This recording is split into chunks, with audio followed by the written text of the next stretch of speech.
In this video, we will be learning about enzyme structure and the factors affecting enzyme activity. In our everyday lives, we always attempt to control the rate of chemical reactions.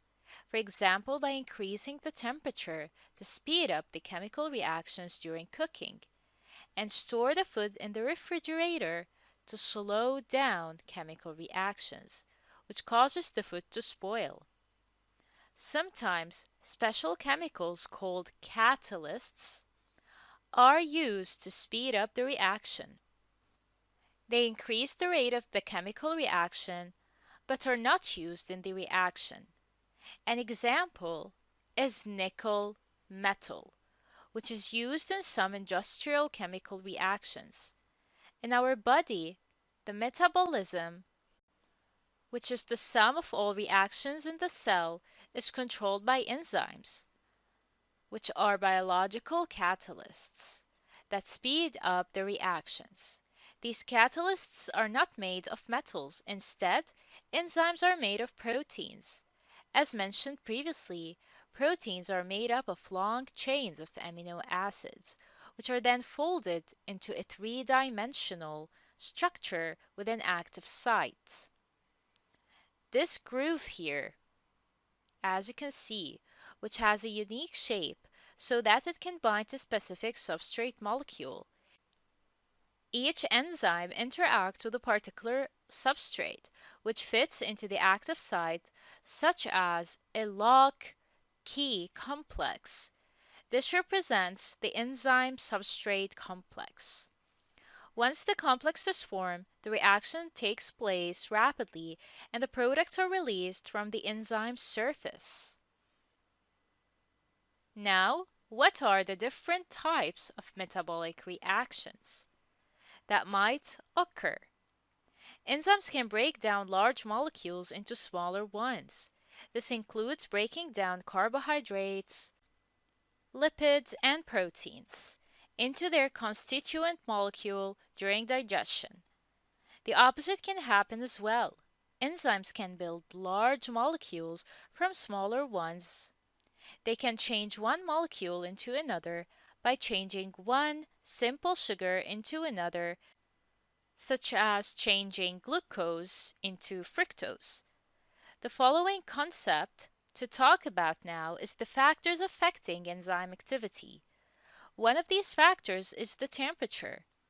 When enzymes catalyze reactions, we get this temperature graph.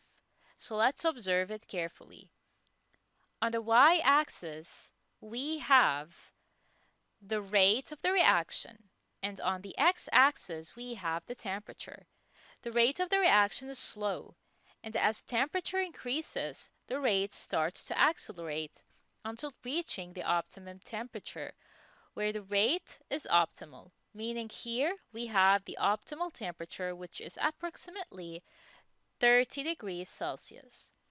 The temperature further increases to exceed the optimum temperature, where the reaction slows down and eventually stops. Now, as we all know, substrate should bind to the active site of the enzyme for the reaction to take place. So the molecule need to move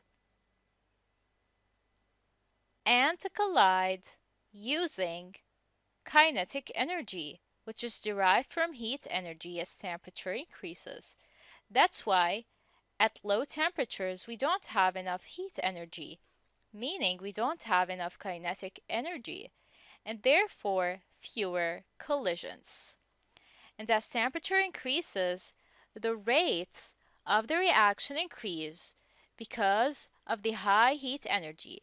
So more heat energy transfers into kinetic energy, leading to greater collisions. Now, after the temperature reaches the optimum point, the bonds holding the protein together vibrate until they break, which alters the dimensional structure of the protein, and therefore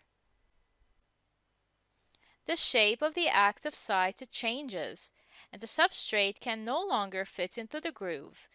This is called enzyme denaturation.